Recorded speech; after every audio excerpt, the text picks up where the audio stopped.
La producción de Otra Mañana se comunica con los nuevos Motorola Razr 60 y Motorola Razr 60 Ultra. Hello, Moto. Días pasados, cuando ocurrió la tragedia en el Comcar, donde 4 personas fueron asesinadas por otros presos, entrevistamos a la senadora del Frente Amplio, Betiana Díaz, quien planteó un escenario con respecto a cómo lo que ocurre en las cárceles luego tiene un reflejo en la sociedad. Por ejemplo, el tema salud, la cantidad de casos de tuberculosis y sífilis que se están registrando por fuera de las cárceles por personas que salen justamente de los centros penitenciarios. Y en ese reportaje también deslizó la importancia de fortalecer a los defensores públicos en Uruguay, teniendo en cuenta la incidencia que tienen dentro del sistema de justicia.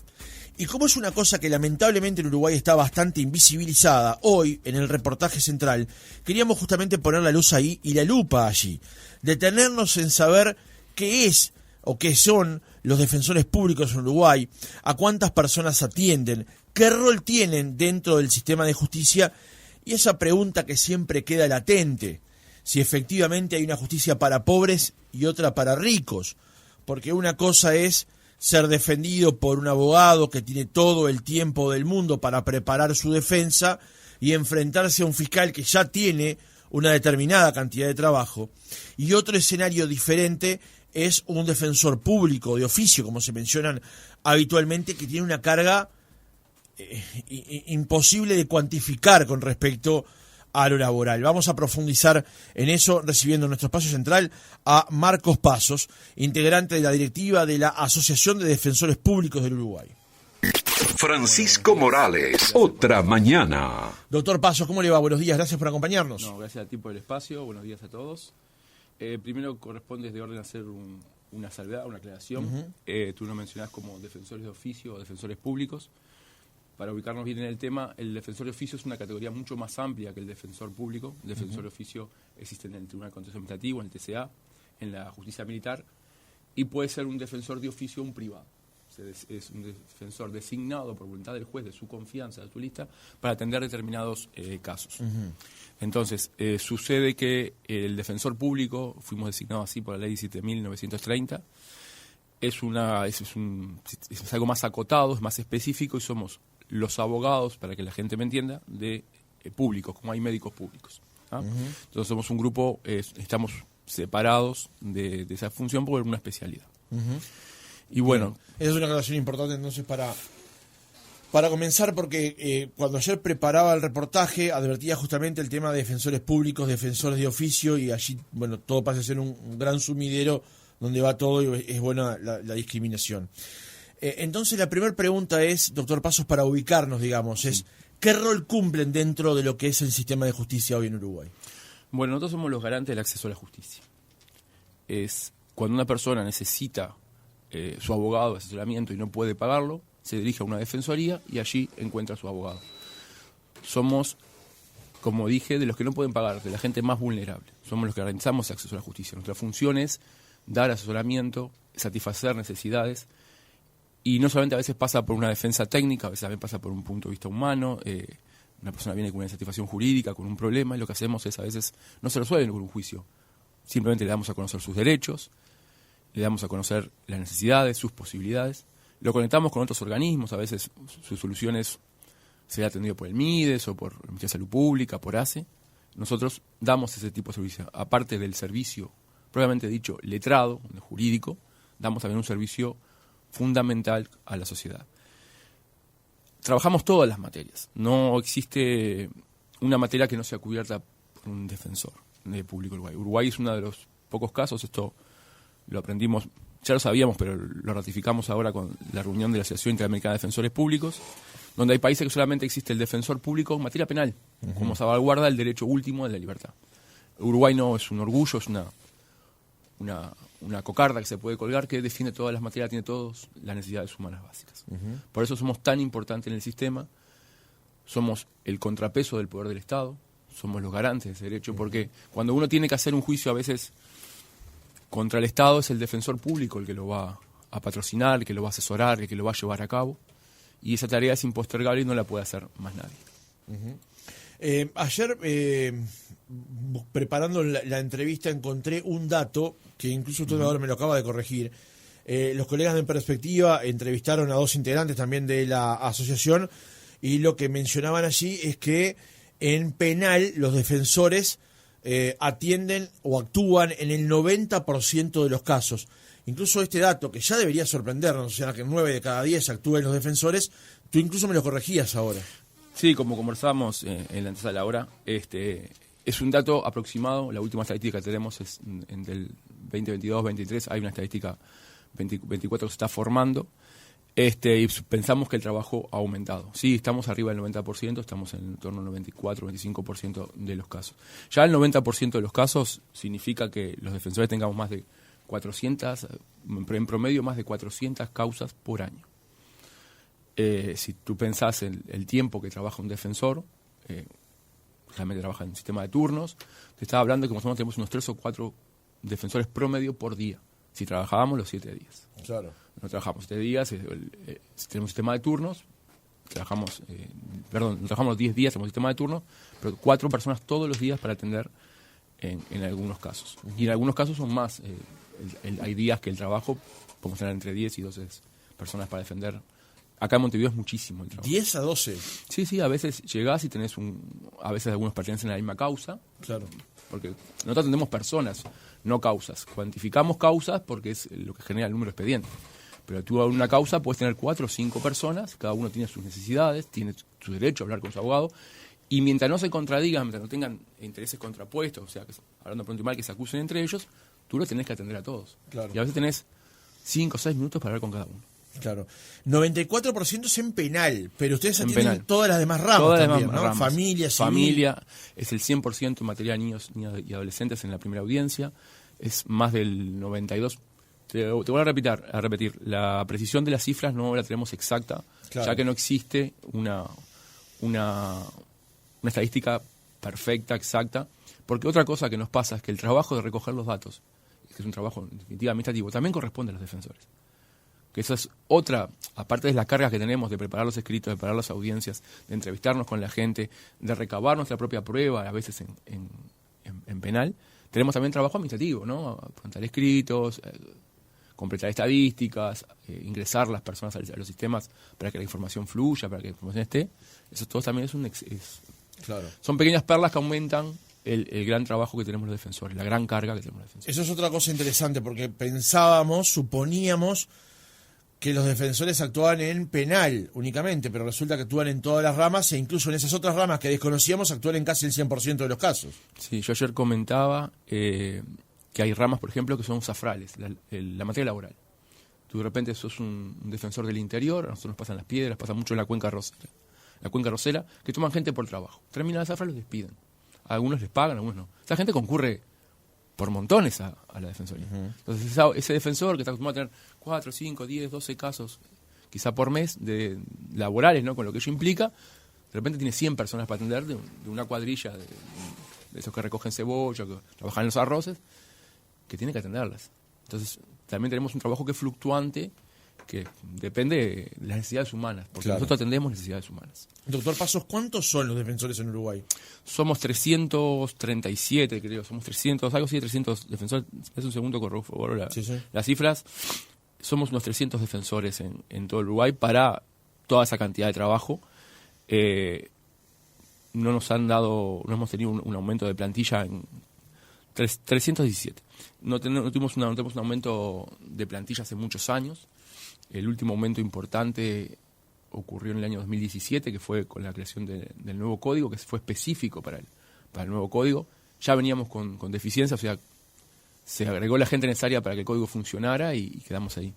Y últimamente conseguimos 18 cargos, fue un trabajo de la asociación con el Parlamento, un poco de negociación, un poco golpeando puertas, pidiendo ayuda, que recibimos buena recepción, y nos dieron 18 cargos, fue el último crecimiento que tuvimos. ¿En qué año?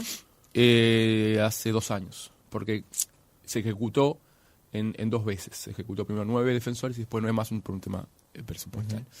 ¿El gremio a cuántas personas incorpora, digamos? ¿Cuántos socios tiene estos 317 en actividad? Bueno, eso es una cosa que nos enorgullece y nos fortalece. Somos uno de los gremios más representativos.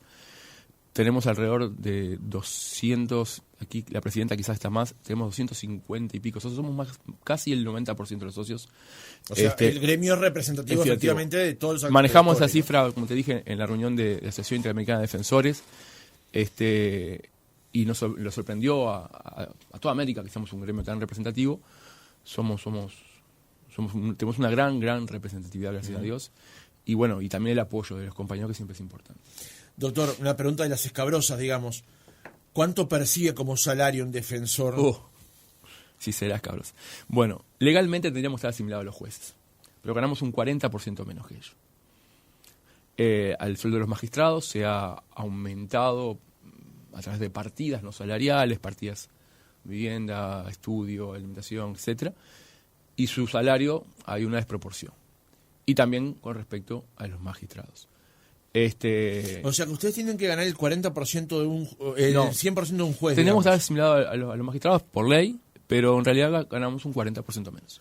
O sea que cuando se dio el debate aquel sobre lo que se aumentó a los ministros de Estado, el enganche de los judiciales, el enganche, ustedes también estaban vinculados de alguna manera a ese enganche. Bien, no estábamos vinculados, no estábamos vinculados a ese enganche. ¿Por qué? Estaban vinculados, en realidad todo el Poder Judicial estaba vinculado a la escala y al enganche, sí, es cierto. Nosotros tuvimos yo en ese momento formaba parte de otra agremiación, era funcionario judicial, fui haciendo mi carrera, y no trataba el tema con ADEPU, no pertenecía.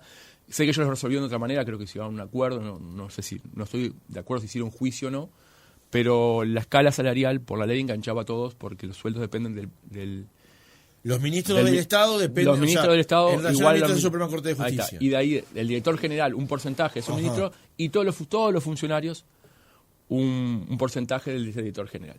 Como te digo, la verdad desconozco las cifras exactas, sé que te gusta la precisión, no prefiero no entrar en ese campo porque te voy a dar datos que no son correctos. Sé que tuvieron que hacer un reclamo, pero claro, el salario quedó por debajo. También tenemos una norma, como te dije, específica que nos regula a los jueces. Los jueces sí tuvieron algunos un aumento. Estaba aquello de que el juez no podía ser juez y parte. Juez y parte, claro. Fue una situación muy particular esa, ¿no? Exacto, entonces también corrieron la suerte de los jueces, por eso, como pertenecía, por mi categoría, pertenecía a otra asociación, la ADEPU no sé cómo se resolvió en aquel momento. No era ni defensor público en ese momento. Claro. Estaba recién recibido, pero no era defensor público. O sea, en tu caso eras funcionario judicial y después... Yo hice toda la carrera funcional. Inicié en el Poder Judicial como auxiliar. Ajá. Fui auxiliar, fui administrativo, después pude concursar para procurador, y como procurador tenés vocación de ascenso y ascendí a defensor. Bien, el tema salarial entonces sí hay un debate en sí mismo con hay respecto a que están descalzados de lo que deberían cobrar. Tenemos un reclamo actualmente por la partida de vivienda, un reclamo multitudinario que firmó ADEPU, que está en juicio, estamos en pleno litigio, y bueno, estamos en eso. Es una solución, es un tema a resolver, sí, por parte Bien. de ADEPU. Hablábamos en el arranque del reportaje, doctor Pasos, con respecto a la situación de cárcel en particular, digamos. Evidentemente, lo que ustedes, al atender todas las ramas, es muy amplio el campo de acción, digamos. En particular, en el campo de lo que tiene que ver con lo penal y en particular con las cárceles, ustedes hablaban de que ustedes defienden a los más vulnerables, digamos. Sí, sin duda. ¿Qué visión están teniendo con respecto a lo que ocurre en las cárceles y al alcance o al abordaje que ustedes le pueden dar a las personas que justamente defienden, teniendo en cuenta el peso del trabajo que tiene hoy los defensores sobre sus espaldas? Entiendo. Bien, el sistema carcelario todo está mal, no te voy a agregar nada nuevo con eso, pero está mal desde su diagrama, está mal en la forma que está desde la base, y esto no es un problema de ahora, es un problema que viene desde larga data. El sistema carcelario optó por megacárceles, donde es más difícil controlar la población, es más difícil atenderla, y es algo que el Uruguay todo maneja, es que las cárceles no sirven para reeducar ni para profilaxis del delito, que es lo que buscaba la norma constitucional.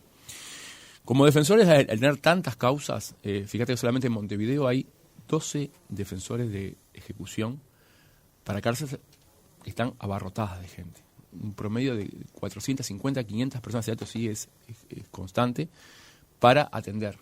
Y estas personas hay que ir a visitarlas, las personas tienen necesidades distintas, tienen familiares que te vienen a preguntar cómo están, quieren redimir pena, que tienen su derecho, hay que hacer cálculos. Es ahí donde se ve la falencia en la atención. Los compañeros están sobre exigidos.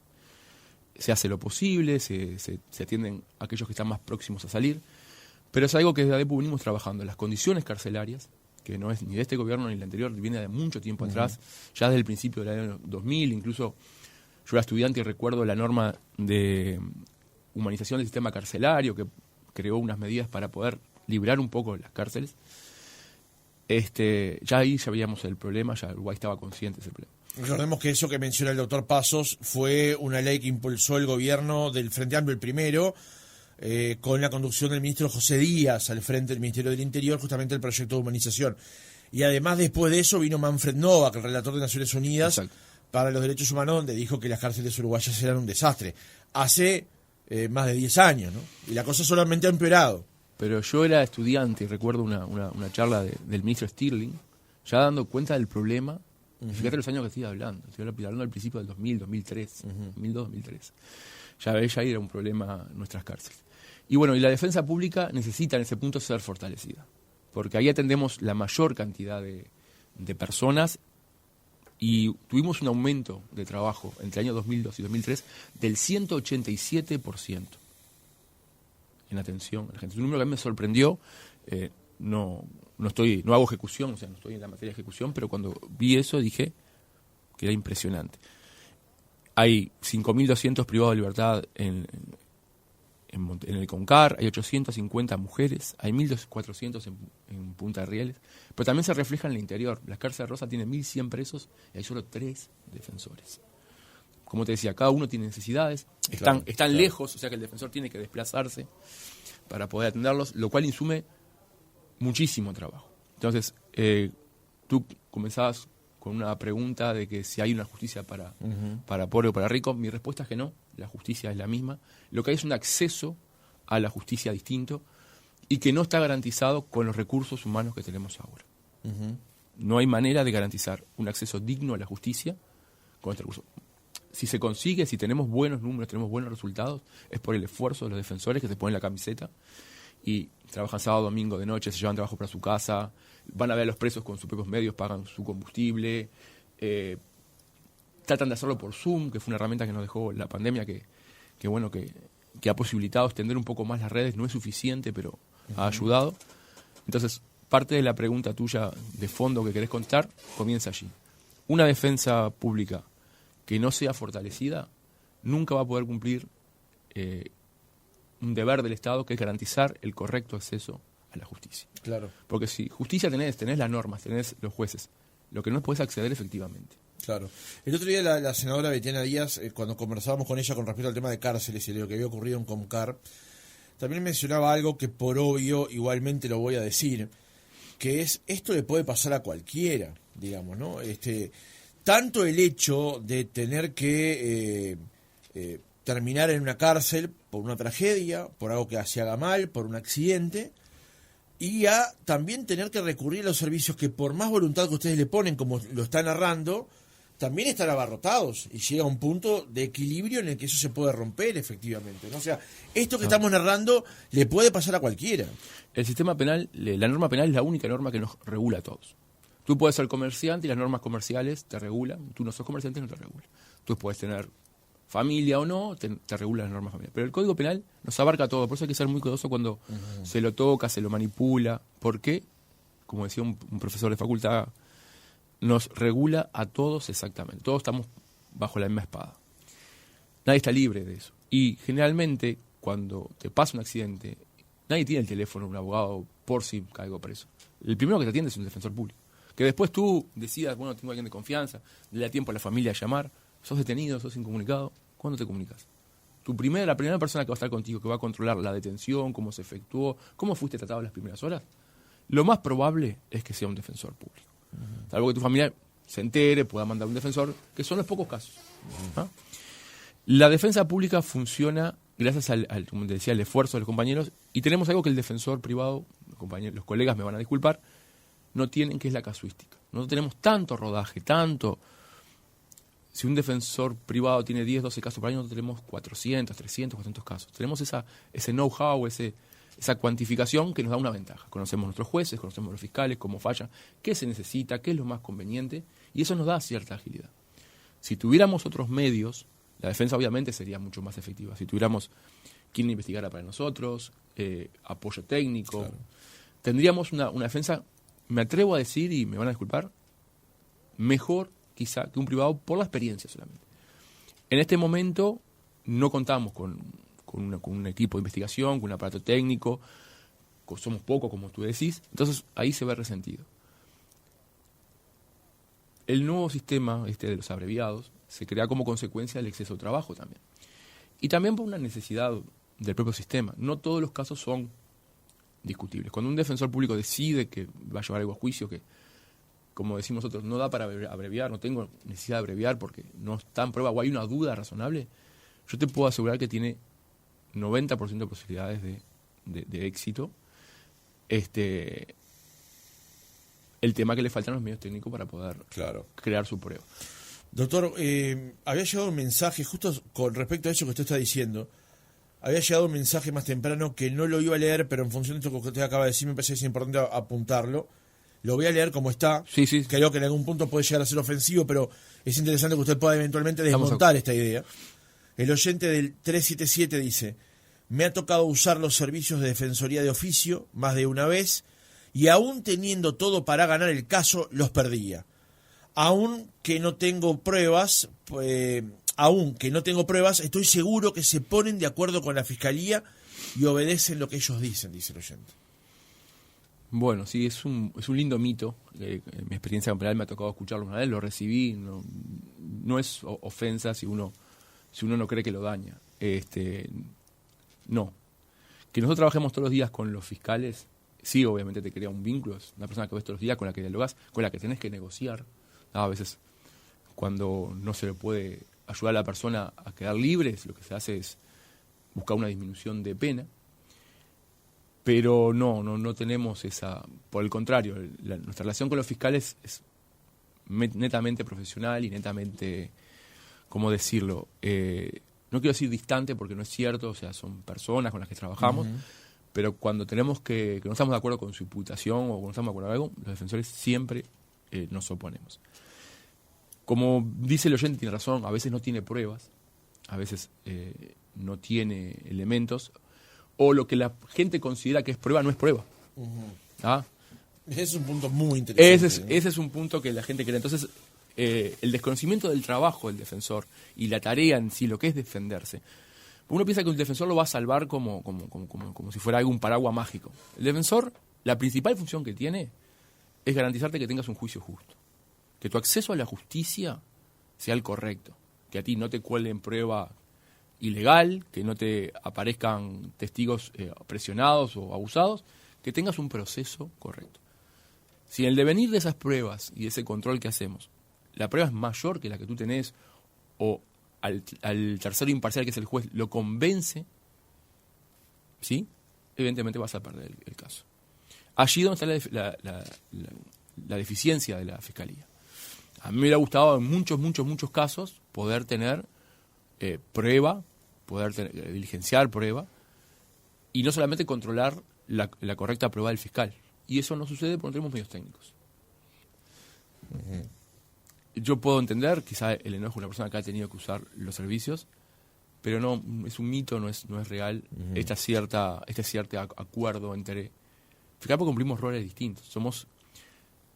Nos vemos a veces avasallados porque no somos el debido contrapeso por falta de medios técnicos, medios personales, pero no lo comprendo, pero no lo justifico. Doctor Pasos, con respecto al tema penal y en particular el tema cárceles, ¿a ustedes el hecho de estar tan cerca de los familiares y de las personas imputadas los hace ver una realidad que tal vez nosotros desde los medios de comunicación sin duda no podemos abordar, no podemos ni siquiera comprender? ¿Cómo es ese trabajo? Y sobre todo, ¿cómo es el abordaje también emocional de quienes trabajan en esas áreas que están tan cerca de la comisión de los delitos y que tienen que hacer el ejercicio de la defensa, justamente? Bueno, es muy desgastante. A veces, cuando tú tienes que comunicarle a una madre que su hijo lamentablemente va a ir privado de libertad, es desgastante, es humanamente. Nosotros también somos personas, tenemos empatía con las personas, y a veces simplemente escucharlas, contenerlas, te dicen que hicieron todo lo posible para que no tomara ese camino, te dice... Son cosas que el defensor lo toca mucho, como tocarían a cualquier persona. Nosotros a veces nos toca defender también imputados en delitos de abuso sexual, que es un delito que ya por sí genera en el resto de las personas, genera un desagrado, un desprecio. Y el defensor está allí porque es su trabajo, porque tiene que estar, es la garantía también de esa persona, haya o no haya cometido el delito. Y a veces recibimos también de parte de la familia, o de la familia incluso de la víctima, el abogado, el que lo defiende, como si fuéramos el malo de la película, como si fuéramos parte de la conspiración o el plan para hacer daño. No, es solamente trabajo. Pero el abordaje de la familia a veces es darle las herramientas para que lo puedan ayudar al imputado, para que puedan asistir a las cárceles, para que lo puedan ver, explicarle por qué sucedió, que esa es la parte más difícil. A veces, me pasó más de una vez en Las Piedras, de mostrarle el video a las familias y ver la decepción de esa gente cuando ven el video. Algo incontrovertible y ahí exacto, caen en la cuenta de lo que y ahora, pasó. Doctor, ¿qué hacemos? Y miren, ahora lo que hay que hacer es, tratar de conseguir el mejor acuerdo, achicarle el golpe, tratar de que él redima, que se dé cuenta, que se reeduque. Ojalá yo tuviese cárceles con trabajos para todo. Por favor, vayan a tales lados, presionen, traten de conseguir que pueda redimir, que pueda estudiar, que se pueda desintoxicar. Es algo, Miguel Petit lo dijo en una charla hace poco que tuvo con el Colegio de Abogados, en que participamos. Es muy importante poder trabajar a esa persona para cuando salga. Entonces, el proceso penal debería ser en realidad tomado así, como una manera de corregir a esa persona para que no se lo vuelva a repetir, porque si no, decía el ministro Cairoli, todos salen, en algún momento todos van a recuperar la libertad y los tenemos en la sociedad. Entonces, ¿qué queremos en la sociedad? Hay que trabajar con esas familias, hay que apoyarlas, porque una familia que apoya, que contiene a esa persona cuando sale, es una persona menos que reinicia. Hoy el sistema entonces está fallando en... indudablemente. La administración de justicia, está fallando en la reeducación y en la salida en la que la DINALI no está pudiendo, atajar a todas aquellas personas que día a día salen de los centros penitenciarios. Como te decía al comienzo, recién ahora estamos tomando conciencia que el acceso a la justicia y la justicia es un derecho humano fundamental y hay una necesidad que atender. Recién ahora se están creando órganos políticos para atender estas necesidades, están empezando a conversar, una figura, otra. Nosotros estamos trabajando por nuestra independencia, porque en este momento solamente somos una repartición dentro del Poder Judicial. Nuestro director general no puede pedir recursos, no puede, porque es un cargo particular de confianza de la Suprema Corte de Justicia, está diagramado un poco así. Y por ahí donde está el foco de que necesitamos que se ponga recursos y se ponga dinero justamente en eso. Eso es la parte importante para poder reformar todo esto y obtener una mejor justicia para todos. Otra mañana, no apto para fanáticos. Estamos conversando con el doctor Marcos Pasos, integrante de la Asociación de Defensores Públicos del Uruguay. Vayamos a esa parte de lo que planteaban en la última frase de su respuesta, doctor, que tiene que ver con lo que plantea la asociación. Primero, ustedes tienen un reclamo, un planteo, una solicitud de mover donde está ubicada hoy el área de la Defensoría hacia otra zona, dentro del organigrama del Estado. Hoy están dentro del Poder Judicial. ¿Cuál es el reclamo en este punto en particular? Justamente como te decía, salir un poco de la órbita del Poder Judicial, alcanzar nuestra autonomía. Lo ideal sería un servicio descentralizado, quizás pensando un poco como en el caso argentino, un órgano extraestatal, o sea, de creación constitucional extraestatal, que nos dé una plena autonomía presupuestal, de trabajo. Porque si bien nosotros tenemos autonomía en el trabajo, las injerencias no son solamente directas, cuando se le da una orden a un defensor o una orden de servicio a un defensor, también son presupuestales, son indirectas cuando te dejan sin presupuesto, sin herramientas para trabajar.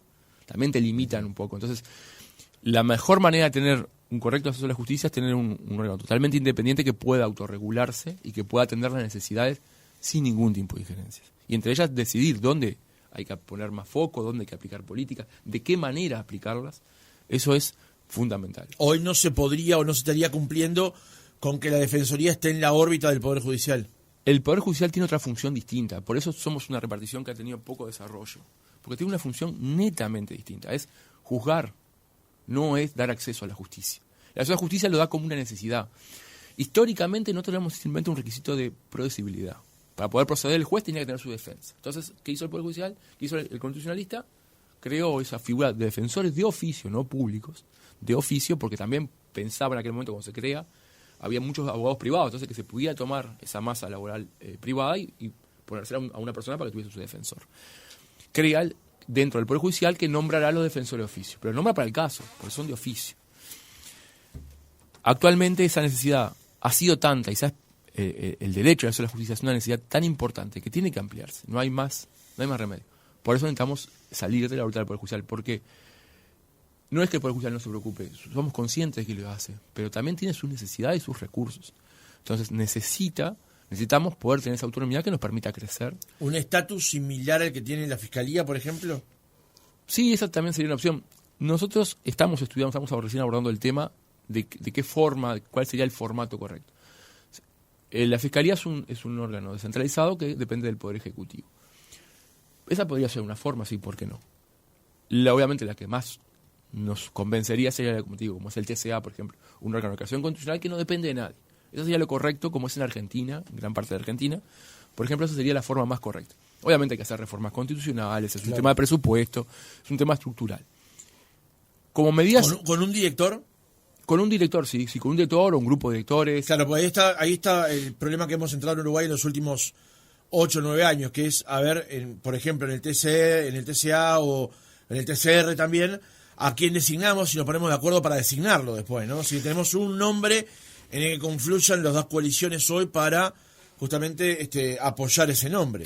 Nosotros pensamos que en la defensa pública eso no sería un problema, si sería uno o dos, porque... Créeme que en la política sería un problema, pero más allá de Bien, eso... podemos charlar sobre eso en otro momento, pero sí, lo importante es la descentralización, el mecanismo va a ser, obviamente, que el sistema político entienda que es el más adecuado, el servicio centralizado al ya poder manejar un tema de presupuesto es una forma. Nosotros ya tenemos un proyecto de ley en lo que creamos, en el que diagramamos un sistema con un director general, con adjuntos y con una cantidad enorme de personas que creemos que sería lo más adecuado para ese proyecto. Se presentó en el 2016, venimos trabajando de él, ya hubo una presentación, un trabajo, en este momento nos apoyan todos los partidos políticos, hay voluntad de que salga, como siempre está el elemento presupuestal que hay que trabajar. O sea, en la estructura no sabríamos. Igual, como está diagramado, la Defensoría puede trabajar sin su director, el director tiene una función más administrativa y de contralor, que en este momento, como estamos, nos puede pasar lo mismo. O sea, tenemos un director general que elabora un concurso, elabora una lista y lo pone a consideración de la Corte, que necesita determinada cantidad de votos.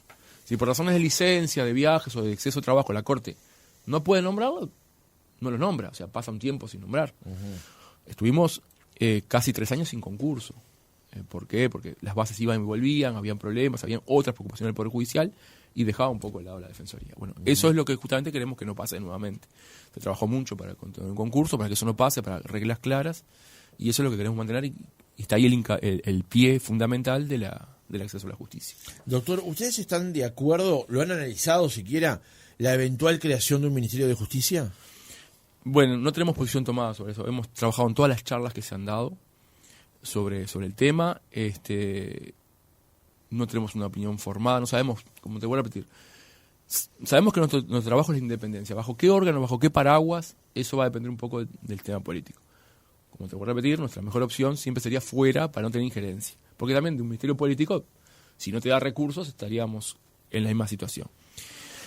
El tema del Ministerio de Justicia sería el reflejo de que el Uruguay entendió que el acceso a la justicia y el acceso a la defensa es un derecho humano fundamental y que requiere la política, porque en este momento no se puede hacer política sobre la defensa. La Corte de Justicia no puede hacer política, no puede decir políticas, bueno, acá yo quiero crear defensorías en cada barrio para que la gente no se tenga que mover. Eso no lo puede hacer, un poco por un tema presupuestal, un tema poco porque no busca un rédito político, busca economizar los recursos que tiene, maximizar los recursos que tiene. Si el Ministerio de Justicia se crea como un interlocutor único en donde se pueda conversar el tema de cárceles, como lo dijo el presidente, donde se pueda nuclear, atender las reales necesidades. O sea, todo lo no vinculado a lo jurisdiccional. A lo jurisdiccional, nosotros no lo vemos con malos ojos, porque en definitiva está tomando nuestro reclamo, que es una defensa fuerte e independiente. Allí cada unidad ejecutiva debería tener la posibilidad de generar su presupuesto, que eso es lo que realmente te liberaría. No lo veo presupuesto como solamente salario, porque el público realmente piensan, lo he escuchado, por eso lo manifiesto, ahora tú me das la oportunidad, solo quieren salario. No, nosotros queremos medios técnicos. Quiero poder tener un sistema informático que me ayude a atender mejor a las personas. Quiero poder tener funcionarios. Quiero poder tener asistentes sociales, que esa persona que viene con un problema que a veces es humano, no es jurídico, un asistente social mío lo pueda orientar. Quiero tener un procurador para que me pueda llevar las causas y no estar corriendo, que se me pasen. Es mucho más de fondo lo que necesitamos, claro, que salarial, que en definitiva también es una necesidad. Salvo el reclamo particular. Salvo el reclamo particular, porque no es el eje central lo otorga del la ley, exacto. No es el eje. La independencia viene dado nosotros por nuestra preocupación, que desde ADEPO ha sido, fue lo que me trajo a trabajar acá, que es el acceso a la justicia de los más pobres. Cuando yo estaba en esa baranda, yo trabajo en Las Piedras. Es el tercer núcleo poblacional del Uruguay. Son 4 ciudades: La Paz, Las Piedras, 18 Mayo y Progreso. 50.000 personas es lo que se requiere para nombrar una ciudad. Tenemos unas 200.000 personas. Somos 10 defensores. Hay gente que viaja de Progreso que es lejísimo para atenderse a la defensoría. Y yo ver esas filas, esa gente, yo tengo gente agendada en la feria judicial, que antes no se pueden. ¿Por qué? Porque son necesidades que no puedo postergar. Claro. Entonces, tengo esa empatía. Entonces, necesito mejorar el servicio para esa gente, que necesita una pensión alimenticia y no puede esperar 6 meses. Quizás hago esperar a uno de divorcio. Le pregunto, ¿te vas a casar inmediatamente? No, solamente cortar el vínculo. ¿Hace cuánto que estás separado? 4 años. Bueno, vení en noviembre. ¿Ah? Pero una persona que viene y me dice, necesito ayuda del padre de mis hijos, no me colabora, o la madre no me colabora, esa persona no puede esperar. Total abandono, digamos. No puede esperar 6 meses para poder recibir una pensión alimenticia. Hay que atenderlo ya. Bueno, y esa es a la gente que nosotros queremos proteger. Un niño con derechos vulnerados, eso no pueden esperar. Doctor, una última pregunta para cerrar la nota. Días pasados ustedes tuvieron una actividad internacional aquí en Montevideo, visitaron a la vicepresidenta de la República en el Palacio Legislativo. ¿Cómo vio la Defensoría uruguaya, luego de ese intercambio, de esa cosa gregaria que se dio, con la comparación con otros países, digamos? Bien, ADEPU forma parte de AIDEF, de la Asociación Interamericana de Defensores. Casi todos los estados, es el estado el que forma parte y financia. Aquí el estado abandonó a AIDEF, somos solamente nosotros. Y bueno, fue una instancia linda, vimos otros funcionamientos, todos nos transmitieron, por eso te decía, distintos tipos de centralización, aprendimos de todos, nos decían las cosas buenas, las cosas malas, todos aportaron. Fuimos bien recibidos por toda la fuerza política, la presidenta, la vicepresidenta actualmente está en ejercicio, nos recibió, nos escuchó, nos manifestó. El prosecretario de la presidencia, Díaz, nos recibió, les planteó también una necesidad, los dejó gratamente impactados por el conocimiento del Estado, de la necesidad de la defensa pública. Eso nos puso muy contentos. Y bueno, ellos ven, como te dije, Uruguay tiene esa particularidad que no tiene muchos de ellos, que tenemos todas las materias, eso los tiene asombrados. Cuando vieron la simpleza, nuestra orfandad, nuestra humildad para trabajar y el compromiso, quedaron gratamente sorprendidos. Estamos hablando de defensorías como El Salvador, que tienen autos propios, oficinas propias, 4 o 5 empleados por cada defensor, aparatos enormes, y no brindan, por ejemplo, todas las materias, en solo penal. Entonces hay derechos, nosotros le transmitimos la necesidad, lo hizo muy bien en la entrevista con la Corte, la directora general del Servicio Administrativo les manifestó que había que seguir trabajando, una especie de comentario a IDEF, para que ellos también tengan el ejemplo uruguayo.